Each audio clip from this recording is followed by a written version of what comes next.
The night my phone lit up with my mother's name, I expected the usual. A quick check-in, maybe a reminder to call my sister. Instead, her voice came cold and clipped. "You're not invited to the housewarming until you apologize to your sister." In the background, someone laughed. My father's voice followed, easy and dismissive. "She'll come around. She always does." They didn't know that I was their safety net, the quiet accountant of their disasters. They didn't know that for the past year I had kept Maddie in that very house they were celebrating, paying her mortgage while pretending it was her success. And when I finally decided enough was enough, that party turned into a mirror showing every lie we had been living. If you've ever been called the family problem while you were the one actually holding everyone upright, you'll understand. The call came on a dull Tuesday evening. I was at my desk, reviewing client portfolios, highlighter in one hand, espresso in the other. Numbers have always made sense to me. They don't change their minds or play favorites. Then my mother, Terry, cut through my focus like a glass of ice water tossed down my back. "Megan, we need to talk about the housewarming situation." Immediately, my stomach tightened. For weeks, our family group chat had been practically screaming with excitement. Catering menus, floral centerpiece ideas, photos of Maddie's dream backyard. Everyone's phones vibrated except mine. Feigning calm, I asked, "When's the party again? Should I bring something?" The silence stretched so long I could count the seconds by my heartbeat. Finally, she said it. "Actually, Megan, you're not invited until you apologize to your sister." I set my pen down, watching it roll across my papers, as if gravity itself didn't care about dignity either. My whole career was built on logic and fairness, things my family had never learned. "Apologize for what?" I asked. "For humiliating Maddie at dinner last month," she said, rehearsed irritation crackling in her tone. "You made her feel small in front of everyone." I closed my eyes. That dinner. We'd gathered at my parents' house when Mom decided to brag about Maddie's influencer ventures, her growing lifestyle brand. Maddie had proudly scrolled through photos of her new designer handbag collection, shiny proof of success she hadn't earned. Later, when everyone was clearing dishes, I quietly asked her why she was posting luxury hauls after telling me she was behind on bills. I didn't shout, didn't shame her publicly. I was gentle.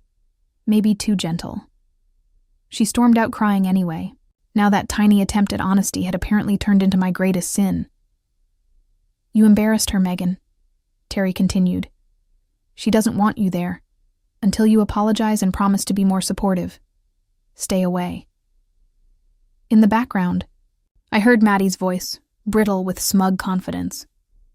"Yeah, she'll cave. She always does. Megan can't stand being left out." Then laughter, my mother's, my father's, overlapping like the cruelest duet. I ended the call mid-sound. The phone slid from my hand onto the desk, and for a long time, I stared at nothing. They were throwing a party in a house that I had paid for. To explain how we'd reached this circus of injustice, I have to start 2 years earlier. Maddie, 2 years younger, effortlessly charming, talented mostly at being adored, called me one night sobbing about a listing she'd fallen in love with. "This house is everything, Meg. The kitchen's perfect for my cooking videos and the light in the office. Oh my God, you should see it. I just need help with the down payment. Please." She sent the link. It was stunning. Craftsman woodwork, skylights, a yard blooming with possibility. The kind of place I had been saving for myself for nearly a decade. She had no savings, no credit. Years of unpaid cards, impulsive splurges, and online shopping rewards had shredded her finances. She needed a cosigner and cash. Every reasonable thought in my brain screamed no. Then she said, "You're the only one I can count on." And just like that, I wired $42,000 from the account I'd built dollar by dollar through 12-hour days and holidays traded for overtime.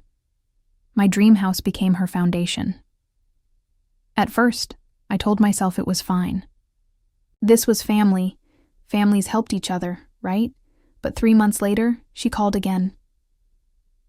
"The mortgage is higher than I thought," she said during our coffee date, avoiding my eyes. "And the HOA fees are killing me. Could you maybe help, just until my brand picks up traction?" Her brand was a blog with 47 followers and an Etsy page that hadn't updated since spring. Still, I set up automatic transfers, $2,400 monthly for her mortgage, $600 more for the HOA fees.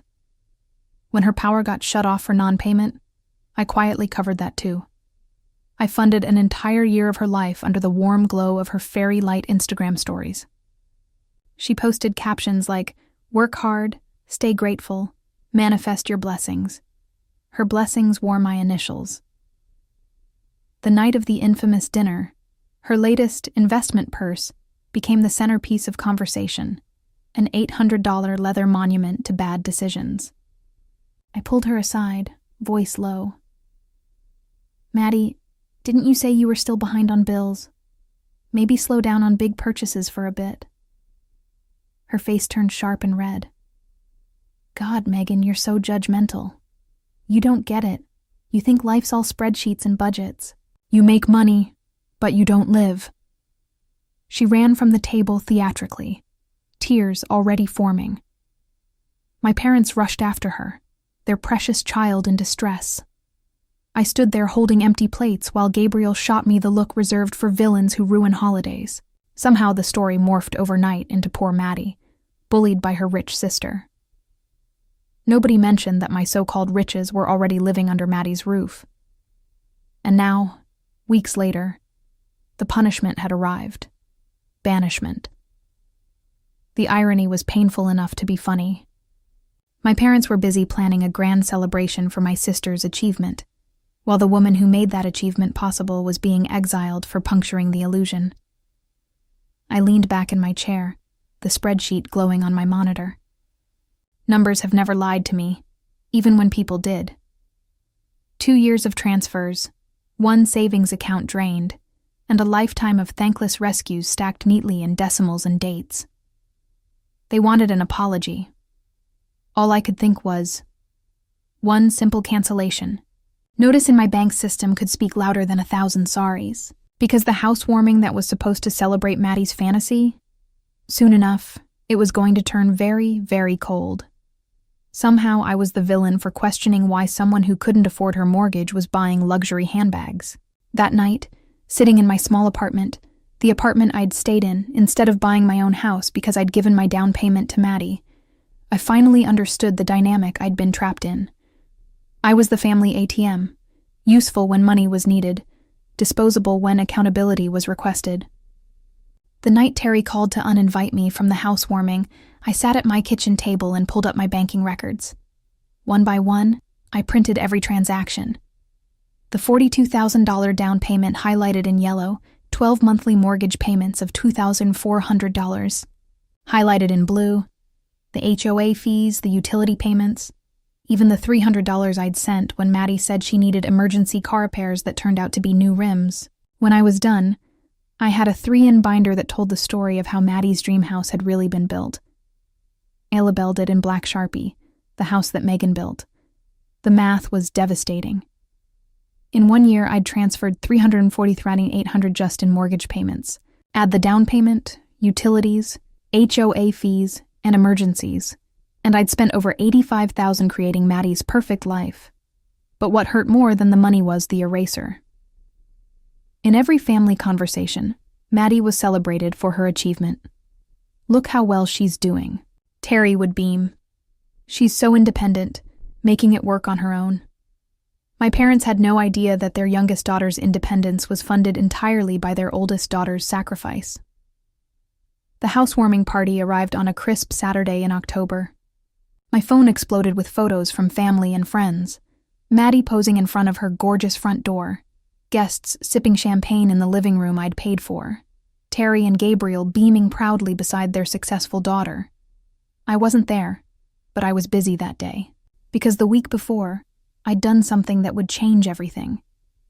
I'd canceled the automatic mortgage payment. For the first time in a year, Maddie would be responsible for her own bills. For the first time, she'd faced the reality of what home ownership actually cost. I spent the day of her party at the spa, getting my first massage in 2 years. I got my nails done, bought myself the expensive skincare I'd been putting off. I ate at a nice restaurant and ordered the wine I wanted instead of calculating the cost. For one day, it lived like Maddie had been living for a year without financial anxiety. The panic call came exactly 2 weeks later. "Megan, something's wrong with the bank." Maddie's voice was high and strained. The mortgage payment didn't go through. "They're threatening late fees. Can you call your bank and figure out what happened?" I was sitting in my office reviewing a client's retirement portfolio. I saved the document, leaned back in my chair, and smiled. "Nothing's wrong with my bank, Maddie. The payment didn't go through because I didn't send it." Silence then. "What do you mean you didn't send it? You always send it. I sent your mortgage payments for a year while you pretended to be self-sufficient. But you uninvited me from the house I've been paying for, so I figured you didn't need my help anymore." The screaming started immediately.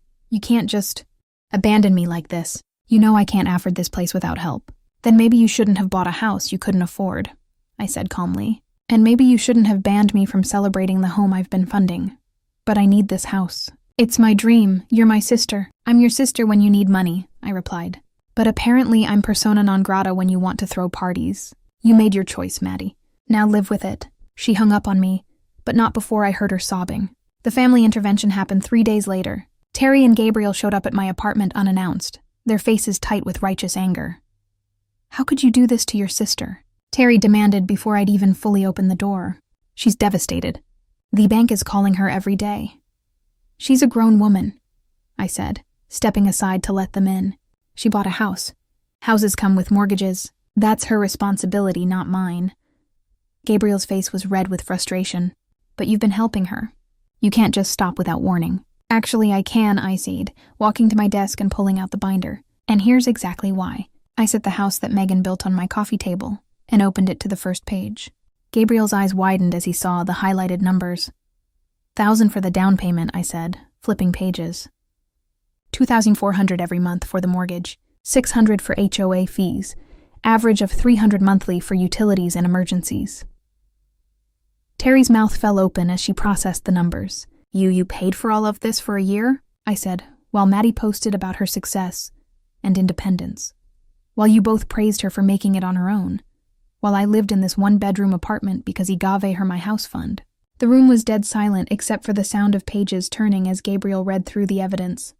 "Why didn't you tell us?" Terry whispered. "Because I thought my family would recognize sacrifice without me having to advertise it," I said. "I thought maybe someone would notice that I never seemed to have money for myself anymore, that I stopped talking about buying my own place, that I was working constantly, but never seemed to get ahead." Gabriel looked up from the binder, his face pale. "Megan, we had no idea." "That's exactly the problem," I said. "You had no idea because you never asked. You just assumed Maddie was succeeding on her own merit while I was what? Choosing to live small, choosing to have nothing." Terry started crying, not the dramatic tears she shed for Maddie's problems, but quiet, ashamed tears. "We're so sorry. We should have known. We should have paid attention." "You should have," I agreed.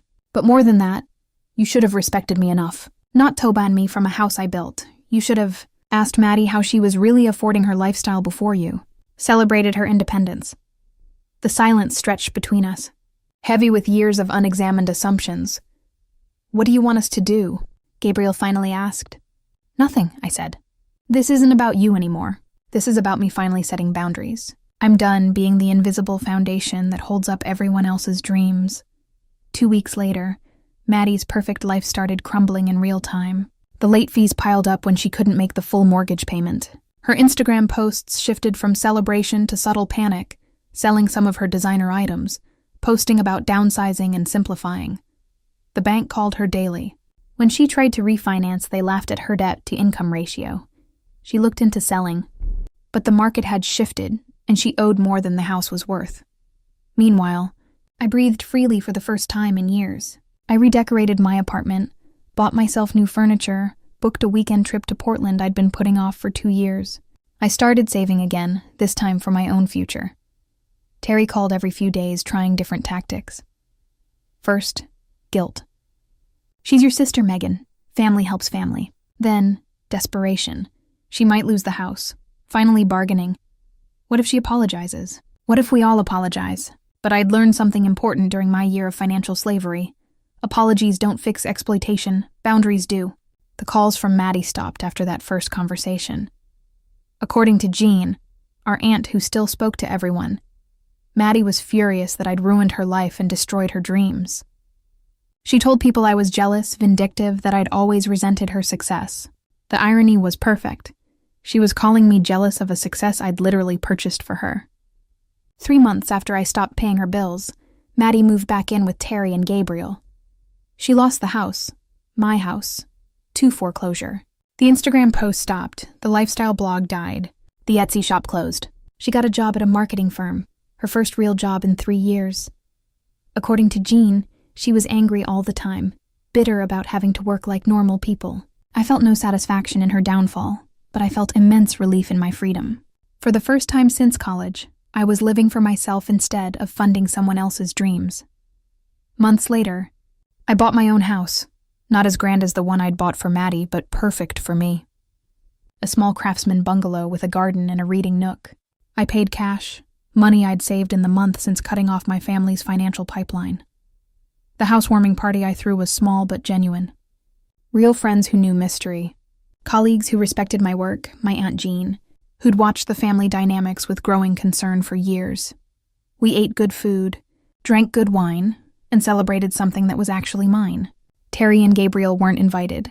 Neither was Maddie. For the first time in my adult life, I was celebrating in a space built on my own merit, funded by my own sacrifice, owned entirely by me. Terry still calls sometimes, usually around holidays. The conversations are different now, careful, respectful, tinged with the awareness that they can't take my compliance for granted anymore. "We miss you," she said during our last conversation. "You miss my money," I replied. "There's a difference." She couldn't argue with that.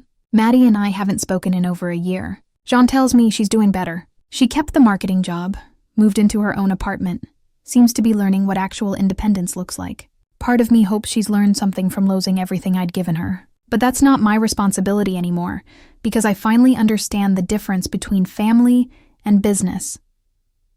Family doesn't exploit your generosity and then exclude you from the celebration. Family doesn't take credit for your sacrifice while treating you like an embarrassment. Sometimes the warmest home you can have is the one built on self-respect, instead of other people's entitlement. Looking back, I realize I'd been living my entire adult life in service to other people's dreams.